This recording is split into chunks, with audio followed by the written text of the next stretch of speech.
নাস্তার পর্বটা শেষ করে কিছুক্ষণ মোবাইল টিপাটিপি করে কি আমার কাজ, এটা কন্টেন্ট ক্রিয়েটের বিষয়ে কাজ করেছি। আমার আম্মু এদিকে উঠে গেছে, ওকে ব্রাশ করাইলাম, ওকে নাস্তাটা খাওয়ানো বাকি, এর আগে একটা কাজ সেরে নিই। কাজটা হচ্ছে যে গরুর মাংস রান্না করবো আজকে। আমি গরুর মাংসটা আমি আজকে রান্না করবো যে পেঁপে দিয়ে, তারপর ওকে অন্য কাজটা করে এটা হতে থাকবে এবং ওর জন্য বাকিটা করবো, মানে আমার হুমায়রার জন্য। গরুর মাংসটা আমি অনেকক্ষণ পানিতে ভিজিয়ে রেখেছিলাম, কারণ হচ্ছে কি এটা কুরবানির মাংস, একটু পুরোনো রক্ত থাকে, গন্ধ হয়, অনেকক্ষণ পানিতে ভিজিয়ে রাখলে এটা ভালো হয়। বা অনেকে চাইলে একটু হালকা গরম পানি দিয়ে ধুয়ে নিতে পারেন, তাহলে পুনরায় একেবারে আগের মতো লাগবে, বা অনেকক্ষণ পানিতে ভিজিয়ে রাখলেও আগের মতো লাগবে। আমি একটু ধুয়ে নিচ্ছি। এটা কড়াইতে তেল দিয়ে দিয়েছি, এখন এলাচ, লবঙ্গ, কয়েকটা গোলমরিচ গোটা দিয়ে দিয়েছি। এটা ধুয়ে নিয়েছি আমি, ধুয়ে নিই, কারণ এর মধ্যে অনেক সময় ময়লা থাকে। আজকে আমি একটু অন্যরকম করে রান্না করবো। এলাচের মধ্যে আমি সরাসরি মাংসটা দেবো, মশলা করে দিই। এটা আমি কিছুক্ষণ ভাজবো, তারপরে অন্যরকমভাবে করছি আজকে। পানিটা শুকানোর পর মশলাটা দিয়ে একটু ভাজা ভাজা হবে। আর একটু ভয় কথা বলছি, বেশি কথা বলতে পারছি না, কারণ মোবাইলের স্পেস কম, কখন বন্ধ হয়ে যায়, ভিডিও করা বন্ধ হয়ে যায়, মোবাইলে একদম জায়গা নেই। একটা মোবাইল দিয়ে ভিডিও করি, কন্টেন্ট করতে হয়, মোবাইল একটা কিনতে হবে। পেঁপেটা খুব স্বাস্থ্যকর, আর গরুর মাংস দিয়ে খুবই ভালো হয়, চমৎকার হয়, না খেলে বুঝবেন না। তো মাংসটা তেল উঠে গেছে, একটু ভাজা ভাজা হালকা হচ্ছে। আমি এখন মশলাগুলো দিয়ে এভাবে রান্না করলে আমার মধ্যে টেস্ট হয়।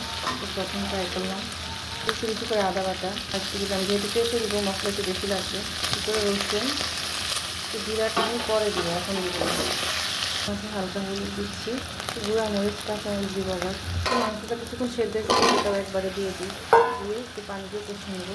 পেঁয়াজটাও আমি এখন দিব, পেঁয়াজটা কাঁচা দিলাম আজকে, একটু পানি দিয়ে যেহেতু একেবারে শুকনো, এগুলো আলাদা করবো। এই পদ্ধতিতে রান্না করলে অনেক টেস্ট হবে।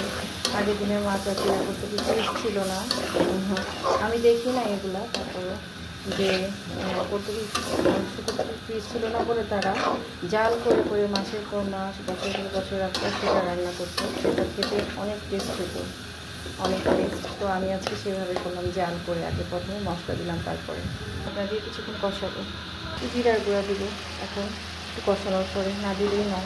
একদিন আমি আমাদের বাসায় গেছিলাম, তোমার আম্মু জিরার গুঁড়া ছাড়া খেলে আদা রসুন দিয়ে তত দিয়ে আমার বই বন্ধ রান্না করছে, এত স্বাদ হয়েছে বলার মতো না। আমরা শিখেছিলাম এভাবে করবো, পরে ভাবলাম যে না, একটু না দিলে আবার ঘ্রাণ হবে না, তাই দিলাম। একটু পানি দিলাম, আর একটু কষিয়ে নিব। কষানোর পরে এই অবস্থায় আসছে, খুব সুন্দর একটা ঘ্রাণ বেরিয়ে এসছে। এখন পানি দিয়ে দিয়ে বেশি করে, আর কষানোর সময় আমি বাচ্চাকে রেডি করতে হবে, গোসল করে খাইতে হবে। গরম পানি ছিল না, তাই ঠান্ডা পানি দিচ্ছি। গরম পানি দিলে ভালো, পরিমাণ মতো পানি, বেশিও না কমও না। তারপর নামিয়ে হয়ে যাবে আমার মজাদার রান্না।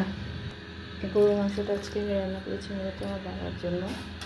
ওদিন গিয়েছিলাম দেখা করতে, পরে বলছে আমার গরুর মাংস খেতে মনে চাইছে, তো সেদিন কম নিয়েছিলাম, আজকে তাই নিয়েছি। বাকি ভিডিওটা আপনাদের দেখাবো। যাই হোক, অনেকক্ষণ ইয়ে করার পরে পানি দেওয়ার পর আর দেখাই নাই ভিডিওটা, কারণ ভিডিওটা শর্ট করে ফেলছি, মোবাইলের স্পেস কম হয়ে গেছে। আমার সেই সুস্বাদু পেঁপে দিয়ে গরুর মাংসের ঝোল, তো এটা খেতে ভীষণ সুস্বাদু, ভীষণ মজাদার। আপনারা ওইভাবে ট্রাই করবেন, অনেক ভালো লাগবে। আর এখানে একটা হ্যাক্সও ছিল, কীভাবে কুরবানির গরুর মাংস ধুইতে হয়, কীভাবে কী করতে, এই হ্যাক্সটাও ছিল, সেটাও কাজে লাগাবেন অবশ্যই। এটা বাচ্চা বড় সবাই খেতে পারে। এটা দিয়ে আমার বাবাকে এখন আমি ভাত দিব, এটা দিয়েও খাবে।